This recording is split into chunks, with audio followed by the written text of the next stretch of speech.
Namaskar, this is Pratim Bose, and you are watching Podcast with Pratim. In today's episode, I titled it as Why India Will Suffer in the AI Age that is coming in maximum next 2 years. As you know, artificial intelligence is very new. We are, of course, in a podcast. I'm not going to discuss about the entire stuff. I'm going to pick out some priority areas which I felt are overlooked uh, by the citizens as well as the government. Number one of them is the education. Now, in an artificial intelligence era, education is replaced by skill. I don't need any more those degrees. I need skill. If I'm an employer, I need only skill. I don't need degrees. So, what is the difference between a skill and a degree? You must have read this news that recently a 16-year-old boy broke open the CBSE, that is the Central Board of School Education web server. He just wanted to experiment, if he can. Similarly, a boy of same age has broke open a engineering exam server that was maintained by IIT, Indian Institute of Technology, Roorkee, one of the most premier. IIT is a premier institute, and IIT Roorkee is a premier among the premiers. So that is what skill is all about. Both the fellow, they're kids. They don't have degrees. They're self-taught. Where from they are learning? They're learning from artificial intelligence. They're learning, or to put it simply, they're learning from internet. So in the AI age, we don't need as many colleges. They are simply teaching something which was taught 50 years ago, or 10 years ago, or 100 years ago. All those are fed into the AI. You just ask it any question and it will answer. Not merely answer, it will do the task for you. For example, why do you need an accountant when you have subscribed an chat GPT for 300 rupees? You ask it to prepare the balance sheet for you for a simple income expenditure sheet. It will prepare. I'm just giving you very, I'm generalized version. There are chat GPT is a generalized AI. If you're going to say, for example, in account specific AI platform, that will give you more details. Today, I saw the advertisement of a platform that will produce apps as per your needs. You don't have to do anything. All you have to do is to speak it out. If you own a kirana shop, so they were telling that how, about the input output flow, etc., etc. All you have to do is you just give your voice note to that platform, and they will generate a particular AI, particular app for you, so which your customers can access, and your whole account will be maintained. Your account, your inventory will be automatically maintained. Understand this. If you are running a shop, if you're running a retail outlet, then you needed one fellow who is keeping accounts. You needed one fellow who was maintaining the stores, keeping inventory. You don't need any more. That is where your productivity will go up. Maybe your profit margin will improve first, and then from that profit margin, you will give more rebate, more concessions to your customer to attract new customers. So that is where your market is going to expand. That is the construct. So what do you need? Someone who is coming out with a MCom degree or a BCom degree from a college or a university, some MA economics or MSc economics. Why do you need him? You ask your AI platform to explain a theory, and it will explain to you. So why, you need teachers. I'm generalizing. You actually need, but whom do you need? You need students who want to know more than what is already known. And you need teachers who can explain, who can take you to the world of unknown. So if you are a student of science, you have to study whatever is not yet discovered. If I'm a student of economics, I have to go and I have to be in the quest, what is going to happen? What will be the Indian per capita? We are supposed to reach something around 4,500. That is the projection in another 6 to 7 years, which is the mid-income category. So whether we are going to reach, what are the challenges? I'm talking in very specialized sense, not the regular stuff. So, you can feed in your data, you can just check what are the things. So this is where a teacher can help you in going forward.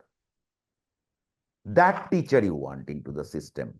The rest are unwarranted, useless, they are a liability on the system. You need a teacher to handle the toddlers. I mean, a regular teacher who teaches you ABCD, nursery rhymes. Yes, a toddler is not going to handle the AI. But you don't need that teacher who was teaching 30 years ago for the class 8, 9 students. Today's teacher has to be more upgraded. Of course, I'm not talking about age.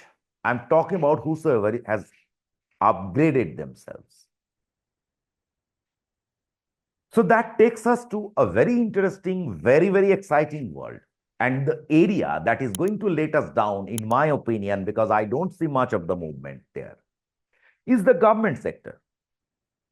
The government sector runs on laws, manuals, rules that are prepared many years ago. Salary of all government employees are same. I mean, depending on whichever segment you are. They follow particular way of writing memos. Today, they are not required. There are, in government offices, there is one receiving section where they receive letters. Just understand, a letter will come. It will be put into a scanner, and that scanner will get the register done. That when did the letter arrive? I'm talking about a physical mail coming in an envelope. So all you have to do is just put it onto the scanner, and the rest of the details are noted. But going forward, we will receive only the emails, digitals. You will say that there are people, uneducated people in the rurals, they cannot send emails. Well, they cannot, but there will be kiosks run by local student taking 15,000 rupees. They will write that for her. She will speak, and the speech to text software will grab it, polish it, produce it. The job of the kiosk fellow is to read it out to that old lady or the man that this is what I am writing for you. You put a slot that she cannot write, which it has been transcribed. I'm just giving you an example that how things will change, how things can change. If you don't accept it, assuming the government sector will not accept it, the teachers will keep resisting. No, we were teaching that Bowell's law. We will keep teaching that. We were teaching about Gupta era. We will teach that. We're teaching about Sen dynasty. We'll teach that. Whatever we were teaching 30 years ago, we'll keep on doing that. So that they will do, and the government, the political system will entertain them. In the end, both the political system and the government jobs will both suffer. You have seen the CJP protest. I'm not bothered about the protest and their intention, their stated goals. I'm bothered how it has been done through the Instagram, something that even I don't use. So back to the topic, the whole government employment system, if you want to survive this wave, it is not a wave, it is a tsunami that is coming. And you have to get into hybrid mode. The clerks have no place to survive. Those who are into manual jobs, like the fellow who brings the LPG cylinder to your kitchen, or the fellow who delivers the cup of tea to you, his job is safe. The person, the teacher who is innovating, the teacher, the government officer who is using AI to give you upgraded service, his job is safe. The rest are not required. Simply not required. They are already a liability, the government system, and they will increasingly be a liability into the whole system. And since the government doesn't generate money, government is a spender. Government doesn't generate resources. So the whole system, the whole revenue generation system will suffer. The business and commerce, the entrepreneurship activities, and everything, the companies, everything will suffer and everything will crumble down. The moment they crumble down, everything is unsafe. My last point is about the something called Indian Administrative Service. These are generalists. Why do we need? Now, let me assume about auditing a balance sheet. If I feed a balance sheet to an AI, it will raise certain qualifications. So those qualifications, someone will answer.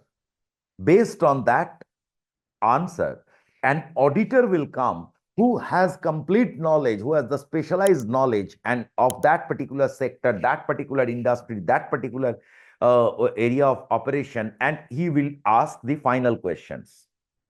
It is done. It is done. You don't need that generalists who get opportunity in the UPSC exams.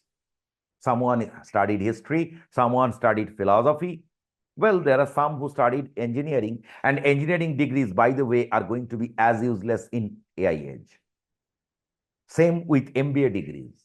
And this is told by none other than India's chief economist. Because the run of the mill stuff is no more required. If you want a building plan, feed the data into your platform, AI platform, and that platform, you give your specification, and that platform will generate. There was a job called draftsman, good old days. That job has vanished many years ago, decades ago. So similarly, these jobs will vanish. These jobs have no purpose to stay, no purpose to survive. The good economies will produce more value-added jobs. And for that, you need students who are coming out with that skill. Not students exactly. You need younger generation having those skills. The rest is absolutely useless. And before I end, I started on an alarmist note. So before I end, let me give you some concession. India is not going to be the only country that will be affected. Europe will suffer more than us because their system is more inflexible. Imagine an European nation fined Infosys for asking its workers to do some extra work. Well, that has been the allegation or whatever. Don't get into the technicalities, but basic thing is correct. The company is fined for violating labor laws. Now, in the days of artificial intelligence, my labor is available for 24 hours. What will you do? How will you stop me from working for 24 hours? So it means your labor laws, if the labor wants to remain in the job, the labor laws have to go.